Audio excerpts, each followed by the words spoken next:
வணக்கம். இன்று நாங்கள் ஒரு ஈழத்தில் வாழ்ந்த சித்தரோலை பற்றித்தான் இன்று நாங்கள் பார்க்க வந்திருக்கிறோம். யாருண்டா பேப்பர் சுவாமிகள் என்று அழைக்கப்படுகின்ற முருகேச சுவாமிகளை இன்றைக்கு நாங்கள் தரிசிக்க வந்திருக்கோம். இன்றைக்கு இவருண்ட இந்த ஆலயம் எங்கே அமைஞ்சிருக்கின்ற கேர் நகரில் கோவளம் என்ற இடத்துல கோவளம் வெளிச்ச வீட்டுக்கு மிக மிக அருகாமையில் தான் இவருண்ட ஆலயம் அமைந்திருக்கு. இப்போ நீங்கள் அவருடைய அந்த சமாதி, அதுக்கு மேலே ஒரு லிங்கம் ஒன்று இருக்குது. அந்த லிங்கத்தை தான் நீங்கள் இப்போ இந்த காணொலி நீங்கள் பார்த்து கொண்டுறீங்க. அவர் அவருடைய மகிமைகள், அவர் அவருடைய வாழ்ந்த ஆச்சிரமம்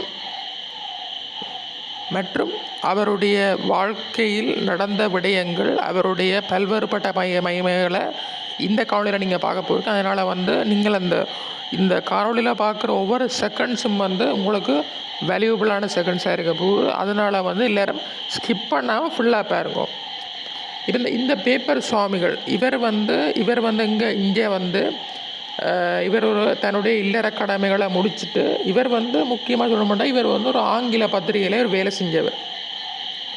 வேலை செஞ்சோன்றிருக்கே இவருக்கு அந்த பத்திரிகை மேலெல்லாம் பயங்கர இன்ட்ரெஸ்டாக இருந்தது. இவருக்கு அந்த பத்திரிகைகள் பேப்பர்ண்டா அதை எழுதுறது அதில் பயங்கர எக்ஸ்பர்ட்டாக பேர் போனாலாக தான் இருந்தவர். அப்போ அவருக்கு இந்த இதில் ஒரு ஆன்மீகத்துலேயும் அவருக்கு ஒரு நாட்டம் இருந்தது.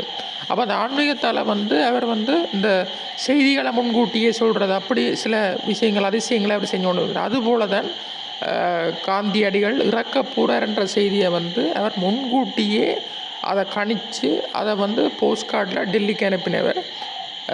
அந்த போஸ்ட் கார்டு இன்னும் இந்தியாவில் டெல்லி என்ற இடத்துல அதை வச்சு பாதுகாப்பாக வச்சிருக்கணும். அவர் இங்கே இருந்து தனது இல்லற கடமைகளெல்லாம் முடிச்சுட்டு அதுக்கு பிறகு துறவரம் அடையணுமன்றதுக்காக அவர் இந்தியா செஞ்சு துறவரம் அடைந்து அதன் பின் இங்கே வாழ்ந்து அதுக்கு பிறகு ஆலவாய் என்ற ஆச்சிரமம் முன்னுக்கு தெரியும். உங்களுக்கு அந்த ஆலவாய் என்ற ஆச்சிரமத்தில் வாழ்ந்துட்டு சமாதி அடைந்தவர். இவர் ஒரு தீர்க்கதரிசி. அதோட இவருக்கு அரசியல்லையும் ஒரு நாட்டம் இருந்தது. அதனால் இவரை இந்திய அரசியல்வாதிகள், பெரிய அரசியல்வாதிகள் எல்லாம் இங்கே இவருடைய ஆசையை பெற்றுட்டு போனவர். அது மாதிரி இன்னும் பல அரசியல்வாதிகள் மட்டுமன்றி நல்ல பெரிய பெரிய நாட்கள் எல்லாரும் இவருடைய ஆசையை பெற்றுக்கொண்டு போகிற வளமையும் காணப்பட்டு கொண்டு வருது. பௌர்ணமி தினத்தில் நான் போய் விளக்கேற்றி தரிசித்தேன். அதுபோல் இந்த சித்தர்களை பௌர்ணமி தினத்தில் தரிசிப்பது மிக மிக சிறப்பாகும். அதனால் நீங்களும் சென்று பௌர்ணமி தினத்தில் தரிசித்து விளக்கேற்றி வழிபடுங்கள். இன்னொரு சித்தர்களின் காணொளிகளுடன் மீண்டும் உங்களுடன் நான் இணைந்திருப்பேன். நன்றி, வணக்கம்.